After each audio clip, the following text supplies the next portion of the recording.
Let's take a look at electric vehicle demand factors in the NEC 2026. This section is actually older than I realized it was. I went back to the older versions to see when this was first introduced, and I kept having to go back and back and back. In NFPA link, that goes back to 2008. It was still in there. The oldest physical copy I have of the NEC is 2002. Electric vehicles are in there as well. I finally had to go to ChatGPT to figure out when this section was added, and electrical vehicles have been in the NEC since 1996. That was when the RAV4 and some GM vehicles were first coming out. So it's been there for quite a while. The 2026 version of the NEC is starting to tighten up some of the definitions and how they work. Let's dig into how those demand loads are supposed to work. We're going to be looking at the feeder and service load calculations specifically. Now in 2026, these moved from section 220 to section 120. And we're going to be talking about sizing your feeders, doing your engineering calculations, not the installation of the electrical vehicle chargers. That's for the contractors. We're focused on the engineering design side.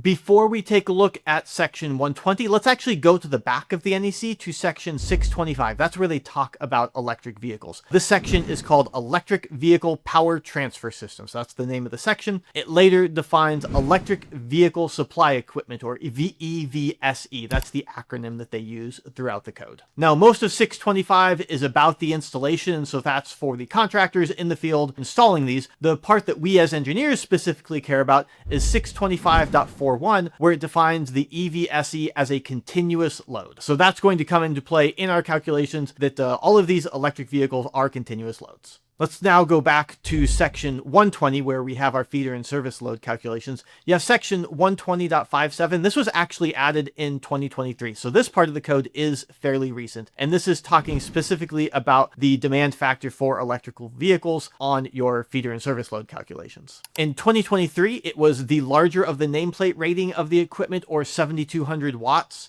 In 2026, that's been changed to the nameplate rating, or 7,200 watts if it's unknown. So if it's actually less than 7,200 watts, you can't actually use that value. That's important because there are actually a lot of level 1 and level 2 chargers that are less than 7,200 watts. So now you can actually use that nameplate rating if you know it. Since in 625, these are all defined as continuous loads, you also need to multiply these loads by 125%.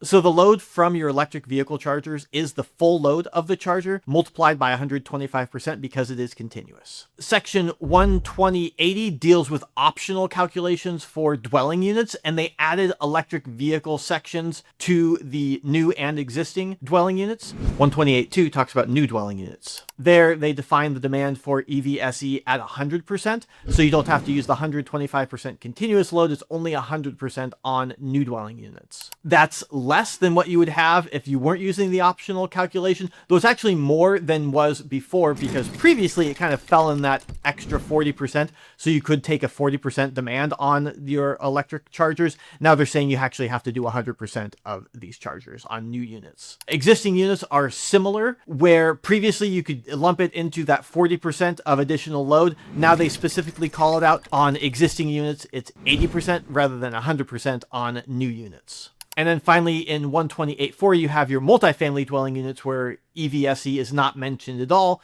So you're back to treating it essentially as a house load at 125% of the rating of the equipment. So if you have a condo or an apartment complex with a lot of EV chargers in there, you're going to have a really large load for those. Going back to section 625, there is one way to reduce that load. In 625.42, they do explicitly say you have to use the full load for your EV chargers as the load on your panel. However, if there is something that limits that load, you can set the load for those EVSEs to what that is limited to. And the name of this thing has changed over the years. In 2023, they called it Energy Management System. In 2026, they renamed that to Power Control Systems.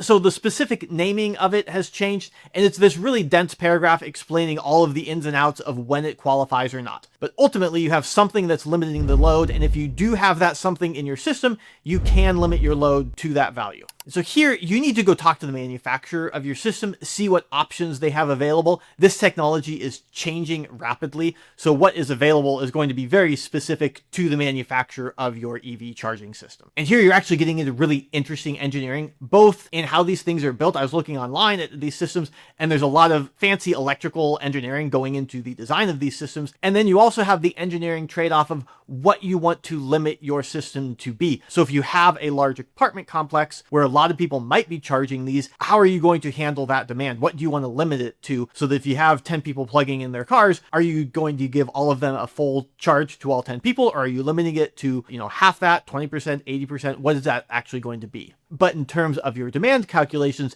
you eventually have a max number that is limited by the system, and that's what you get to use for your demand calculations. So that's what you have for electric vehicle supply equipment loads in the 2026. The NEC has clarified how they want that to be handled. In a lot of cases, it's going to be larger than it was in 2023 and earlier, but they've been very specific now, and they've given specific guidance on how they want you to treat your electric vehicle chargers.